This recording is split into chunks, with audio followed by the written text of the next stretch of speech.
Hello everybody, my name is Mimic Blair and welcome to Five Nights at Freddy's, an indie horror game that you guys suggested en masse, and I saw that Yami Mash play it and he said it was really good. So I'm very eager to see what is up, and that is a terrifying animatronic bear. Recently, you all saw the various reasons I gave as to why I love to hate Circus Baby. It's funny, that video was one I actually didn't have much confidence in, but you guys really ate it up, and it inspired me to go even further into my very weird yet very strong opinions on different FNaF characters. And while I started by talking about my most hated character in the series, I'm now going to bring it to my most loved. The FNaF character I have more solo videos dedicated to than any other character in the entire series, the Mimic. But why do I love this character? And more importantly, who the hell is he? At the time of this writing, we're less than a month away before the Mimic gets their own self-titled FNaF game, meaning there are more eyes on this gangly fuck than ever before, and I'm gonna make sure those eyes are attached to some well-informed brains. So hold on tight as I delve into the secret of why I love the Mimic. The Mimic as a character was first mentioned / revealed in Tales from the Pizzaplex #1 Lally's game. His brief appearance in the epilogue story here would spiral into becoming the book series' main antagonist, building up a hype train that can only really be comparable to Eleanor previously, except bigger, better, and with way less art done by terrible human beings. If you were there, you remember the Mimic hype train, which merged with the hype surrounding Security Breach's upcoming DLC, Ruin. I and many other fans were there with our flags planted in fresh soil, stating that the Mimic would be in Ruin. And what do you know? We were right. After Ruin, the Mimic would actually take a brief break from appearing in Steel Wool's next FNaF game, Help Wanted 2, at least in a physical way. His background role is still felt massively at that point. It also led to re-evaluation of basically every Steel Wool FNaF game as we all became intrigued in discovering just what this character was up to and why. But it's not been a steady road. One of the biggest discussions involving the Mimic extremely early on was whether or not the character was canon, and if they were they Burntrap? At that time, a time that seems so long ago now, the Mimic was not the big mystery character of the series, it was actually Burntrap. It was a question as to how this character, who seems to be some new iteration of Springtrap, ever even existed. A question that still exists with some debate to this day. Rest assured though, we will be going through a few different Mimic theories as I find those to be some of the most enjoyable talking points about the character. To explain why the Mimic was so controversial, we have to set the stage for the average FNaF fan before Ruin's release. Chances are you've heard of the many FNaF books that had come out, but greater chances were that you hadn't read any of them. So when someone says that these things are canon or not canon, you don't really have a reliable foot in this argument. But that's okay, maybe your favorite literate content creators know what's up. Except they're all in disagreement as well. No one, and I mean no one, can get a firm grasp on the books. Were they meant to explain Security Breach's odd and lackluster story, or were they non-canon side stories just meant to satisfy a FNaF fan's cravings rather than reveal any new story beats? Nowadays, most people are on the side of the books being canon with a few exceptions, but back then it really was the Wild West. Personally, I was a bit slower to accept the books than many others. Not the Tales books, but the Fazbear Frights ones. But when I accepted the Frights books were likely at least somewhat canon, Tales from the Pizzaplex quickly filled in the blanks for me. These books contain answers to plenty of questions that we were asking, which is why I think fans were so quick to accept them. Frights answered questions really sparingly. More often than not, they were just giving us D to low B tier goosebump stories. But Tales gave us stories like Help Wanted as soon as the second book. Stories that were clearly much more tied into the story of the games than the Frights books ever were. Arguably the most important Tales stories were Help Wanted, GGY, The Storyteller, The Mimic, and Tiger Rock. Not discounting some of the other huge stories like Nexi, Didophobia, or Frailty. And throughout these books we also had the epilogues where the Mimic itself was being built up to be a very strong contender for our Burntrap culprit. So I'm going to give a rundown about what the Mimic does across these books, starting with the self-titled story, The Mimic. Don't worry, this isn't going to be a super long explanation as I've explained this story so many times by now, and I do want to delve into why I love the Mimic more than I want to explain what the Mimic even is. The Mimic was an animatronic endoskeleton created by Edwin Murray. Murray was at the time an inventor hired by Fazbear Entertainment, whose job was converting mascot costumes into functioning robots. The Mimic was actually a side project he had created to watch over his son David while the good inventor was working. The Mimic, like its name suggests, mimics what it sees and became a good play pal for David because of that. However, brilliant robotics engineering for the 1970s is no substitute for a good parent. And so while Edwin wasn't watching, David chased his ball into a busy street and was struck by a car and killed. This sent Edwin into a spiral of grief and remorse, only worsened by the Mimic. The Mimic didn't seem to realize that David was gone and continued mimicking his behavior, and even played with his toys.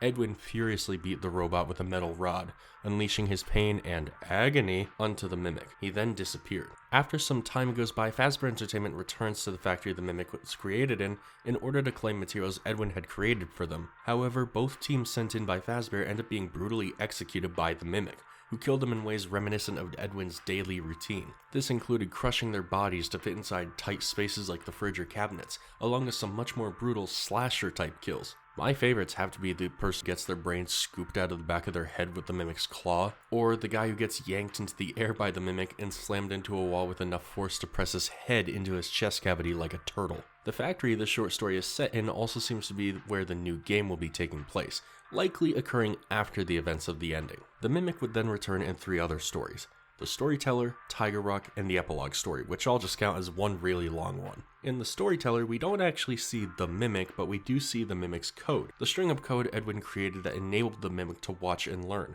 which he called Mimic 1. Mimic 1 is present in the Storyteller, stemming from an animatronic tiger head similar to Tiger Rock. Tiger Rock, meanwhile, is the digital manifestation of Mimic 1 within the code of Freddy Fazbear's Mega Pizzaplex. It's likely an alternative form of Glitchtrap.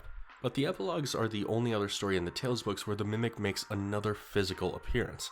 In this story, the Mimic is brought to the Pizzaplex before it's finished construction, down to the Pizzaplex, which was being converted into a museum for the old Freddy's memorabilia. At first, the workers there thought the Mimic was a Bonnie endoskeleton, given that its head at the time was shiny and new and featured animatronic antennae that were reminiscent of rabbit ears. This, by the way, is a detail yet to be explained.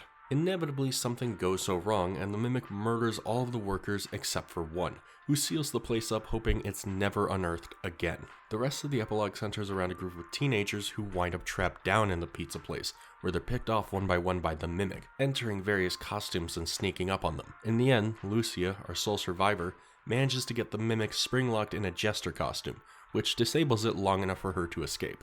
And that is everything we get about the Mimic from the source material. In fact, though, the last epilogue story would not release until after Ruin did, so maybe we should take a step back and talk about him there.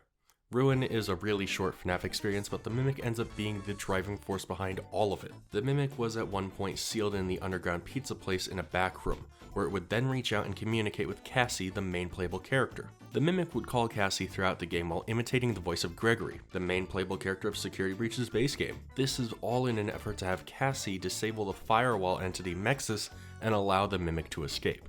By the end of Ruin, one of 2 things happens to the Mimic.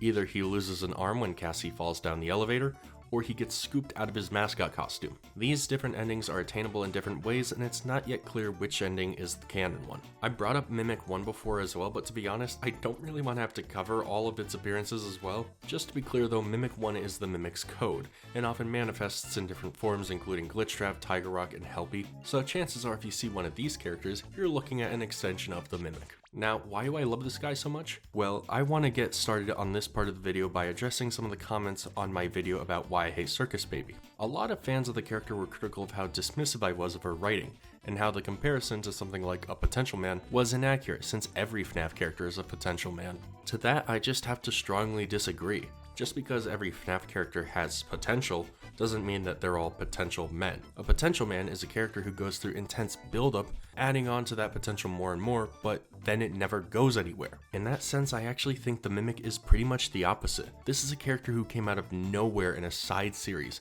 and the more stories they appeared in, the more cool or terrifying shit they got up to. The Mimic is a character who actually lays out what they're capable of doing every time they appear, which in my opinion is the total opposite of a potential man. A lot of the abilities the Mimic has in Ruins, such as vocal mimicry or shapeshifting, stem from the books as well. These are powers and abilities that are actually followed up on. More than that though is that the Mimic has what it takes to be the next main villain of the franchise, something Baby also had but Scott fumbled with. When we first see the Mimic, or rather Mimic 1, we're led to believe that it's William Afton, back from the dead once again. What's that? He always comes back? Yeah, that lines up. But wait, why are all his voice lines just distorted versions of another character's voice? That's a bit fishy. And why does the Glitchtrap suit look nothing like Spring Bonnie outside of a color scheme? For a while, Glitchtrap was just seen as a very weird return of Afton, but now that we have further knowledge about the character, we can start to see them as something more. And that's great for FNaF fans who weren't really fans of William coming back after his satisfying defeat in Pizza Sim. The Mimic also explains Burntrap.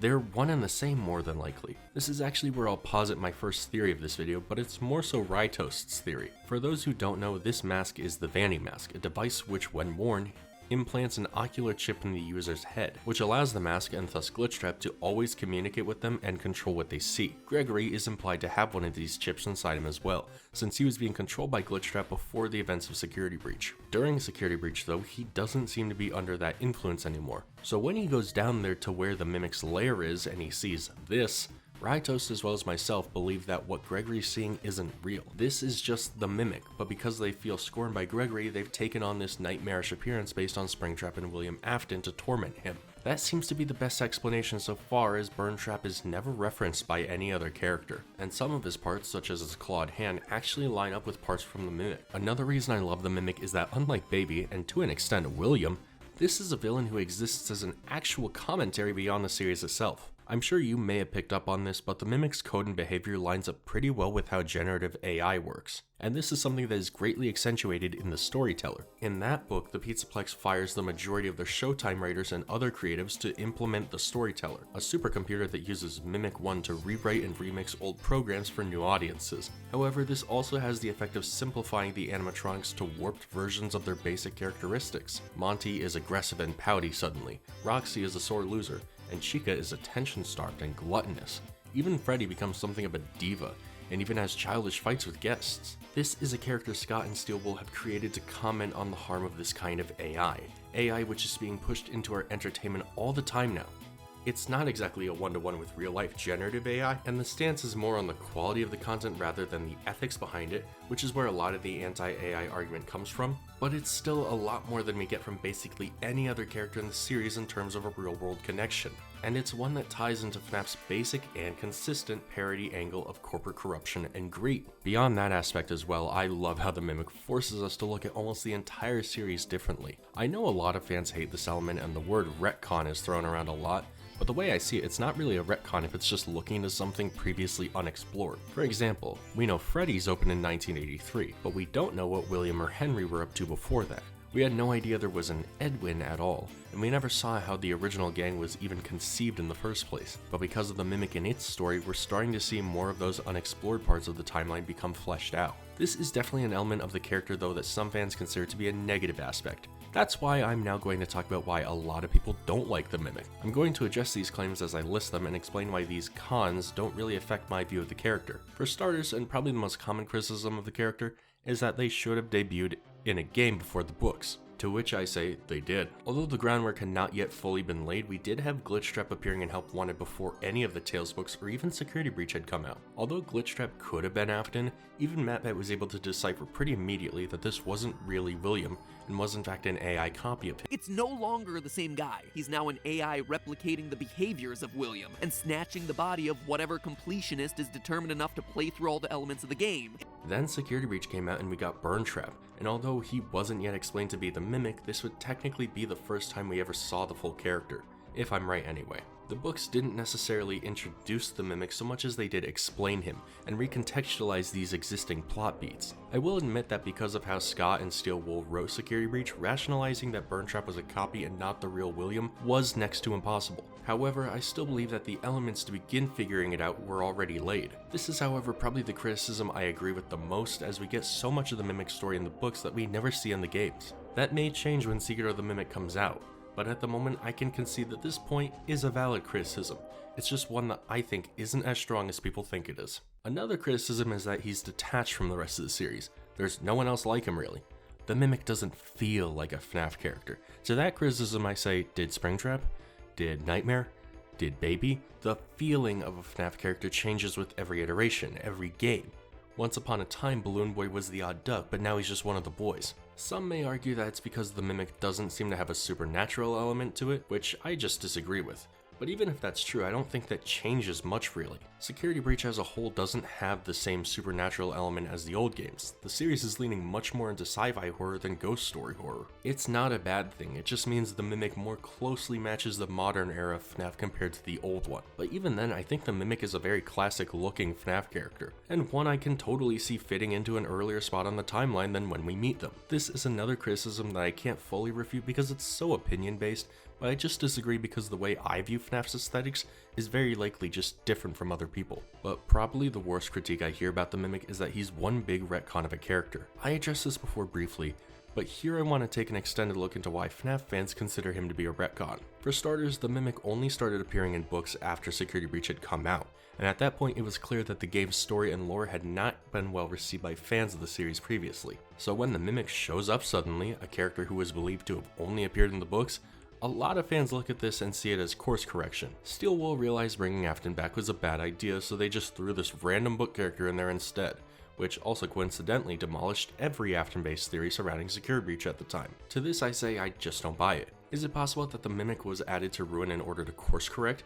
Yes, if anything, I would say it's more than likely that that's the case. However, based on Scott's comments, Steel Wool's comments, and the games themselves, I don't buy that the Mimic was an unplanned addition to the game. I think Scott likely had the Mimic in mind before Security Breach came out, but the clues weren't laid out evidently enough for anyone to follow it with enough accuracy. Even still, the clues were clearly there, otherwise we wouldn't have had theories about there being a copy of Afton floating around. And to be frank, I think a lot of these retcon accusations stem from people who are upset that their theories no longer hold water, especially considering how hard it is to theorize with the mess that is Security Breach. I don't blame anyone for being upset with the Mimic's appearance, but I think we have to be on the same page here. The Mimic is not a retcon. It's just that we're only now seeing the plans laid out for him come to fruition on screen rather than on the pages. I keep calling the Mimic a copy of Afton, maybe I should better explain that. For some reason that's currently unexplained, the Mimic and William Afton share a lot of similarities. There's obviously Glitchtrap in that connection, but also Burntrap, and the fact that a lot of the Mimic's henchmen are rabbit-themed in some way, shape, or form. Many have posited that this may be because the Mimic 1 program was inserted into Help Wanted, which is basically a highlight reel of Afton's crimes. And the reason I stand with this being the answer as opposed to Rytoast's current theory on the matter is because we've only ever seen Glitchtrap sparingly. We've seen him in Help Wanted 2, and we've seen shadowy Glitchtrap minions in the Princess Quest games. But that's it. To me, this reads as Glitchtrap being Mimic 1's preferred form in these specific titles. It's not like it's his default appearance, as Mimic 1 takes various forms, including in Help Wanted 2 as Helpy. That's my take on it anyway, and it's a great way of bringing the old main villain back in some capacity, by making his personality and appearance a facet of the new main villain. And since Vanny stems from Help Wanted, it also makes sense that in her mind-controlled appearance, she takes on a rabbit form of her own. Maybe I should talk about Vanny next. And this just leads to my last reason for loving the Mimic as much as I do. They're just a blast of a character to theorize about. Ever since he was a confirmed canon character in the games, FNAF fans have been looking back and trying to find every scrap they could that could somehow relate to the Mimic. I remember it being a theory that the red dot on the cameras in early FNAF games were indicative of the Mimic watching. This obviously isn't true, but I love that that was an actual theory that came from all of this. The Mimic is Shadow Bonnie, the toys are all Mimics. I made a ton of Mimic theories of my own that you can see on the channel right now. And unlike someone like Baby, these theories don't seem to be out of justifying the character's actions, they seem to be out of a genuine interest in discovering more about the character. When Steel Wool gave us the Mimic, they didn't give us every piece of the puzzle, which overall makes the character much more fun to talk about. That's kind of why, despite Security Breach being such a mess, I still have a lot of fun talking about it. There's always some new way to interpret clues or evidence, and the Mimic basically personifies that element. That's actually why I'm a little bit worried about the secret of the Mimic. I'm sure that it's going to be a great game, but to me part of the allure of the Mimic is that secret, and that it's unsolved. This is probably going to sound weird for a FNAF theorist to say, but I genuinely hope Secret of the Mimic leaves us with unanswered questions. I want to talk more about this guy in the series and try to reason what I think he's up to. In fact, just talking about the Mimic like this is making me want to get back into theorizing. I think that I'll probably release a few FNAF theories here or there between my more self-fulfilling projects. I know you guys tend to love them, and I tend to have a fun time making them. At least until someone in the comments starts going nuh-uh and ignoring my arguments anyway, that can be a little annoying. In any case, I hope I've sufficiently explained to you why I love the Mimic. He's a character I have a specific fascination with, if that wasn't already extremely evident. But more than being the character that he is, I love the Mimic for what he's done to the series.